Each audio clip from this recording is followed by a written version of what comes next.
One company in one country is bucking the trend. It's Argentina's state-run energy firm YPF. It recently released 2014 results, which showed growth in all areas. This just 2.5 years after the government nationalized the oil producer. CCTV's Joel Richards is in Buenos Aires to explain why. Joel? Evening, Mike. Well, YPF very much a company that has been in the spotlight in recent years. As you mentioned, that nationalisation in 2012 was seen as very controversial, with the Argentine government taking over the Spanish oil firm Repsol's controlling stake in the company. Now, this was because of the growing energy deficit, which was really hurting Argentina's economy. So the idea there was to reverse that. Now, then, of course, in just recent months, we've seen the slump in global oil prices, and yet somehow YPF has managed to buck that trend, as you said, Mike. These are just a few of the issues we were able to speak to the YPF CEO, Miguel Galucho, about at his Buenos Aires office earlier this week. The headquarters of YPF stands tall over the Buenos Aires skyline, and the company is also standing tall in the energy sector. Argentina's national oil and gas producer recently posted 2014's results, showing growth in production, reserves, investment and income. There's no magic formula to having those results.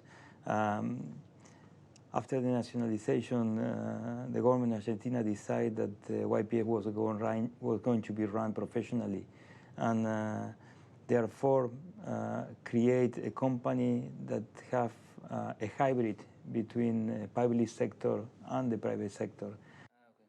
Miguel Galucho has been YPF president since 2012.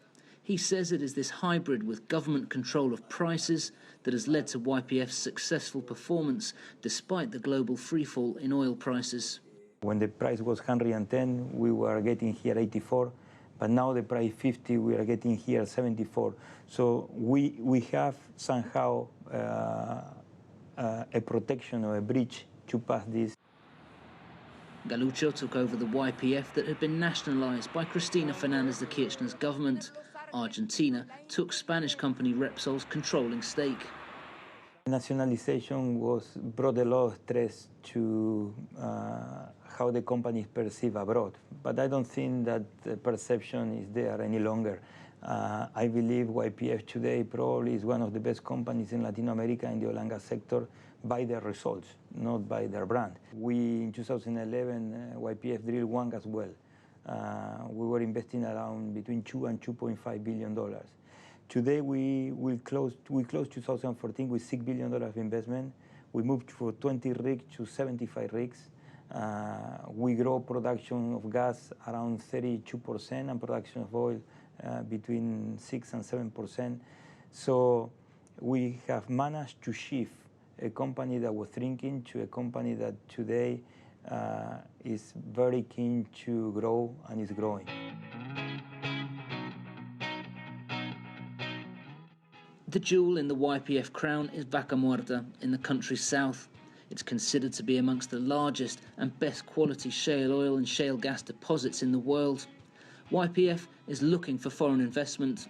The first major contract was signed with Chevron, and YPF also recently signed an agreement with Chinese producer Sinopec. The capital that is required to develop Vaca Muerta is huge, and therefore YPF is very keen of partnering with others in order to develop that full potential. Having the presence of a Chinese company of the size of Sinopec or PetroChina is key for the country. We look at that partnership very seriously within YPF. And of course, the signature of the MOU with Sinopec is a very important milestone. This is obviously such a massive resource for the country, and the potential is huge. But perhaps what people on the street want to know is, when will Argentina start to really see the benefits of Vaca Muerta and the investment that's starting to come into Argentina? I think people have seen the benefit already. We have tripled the level of investment, and that have created immediate effect on the economy. Galucho highlights the creation of jobs, boom towns in oil-producing provinces, and also a reliable provision of gasoline for consumers as the benefits.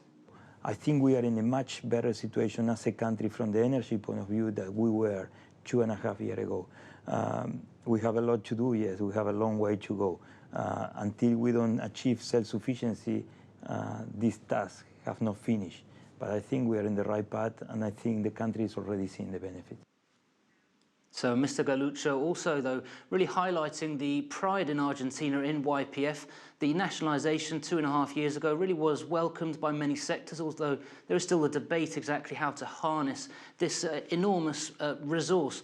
We are in an election year with a new president will be elected in Argentina in October. Some of the candidates have different visions of the future economy in Argentina. So the question is really whether or not a mid to long-term vision is going to be in place to harness this resource which Argentina undoubtedly has, Mike. But of course, the big question is whether they can get in all this investment, because some estimates put the total needed to realise Vaca Muerta's potential at $200 billion.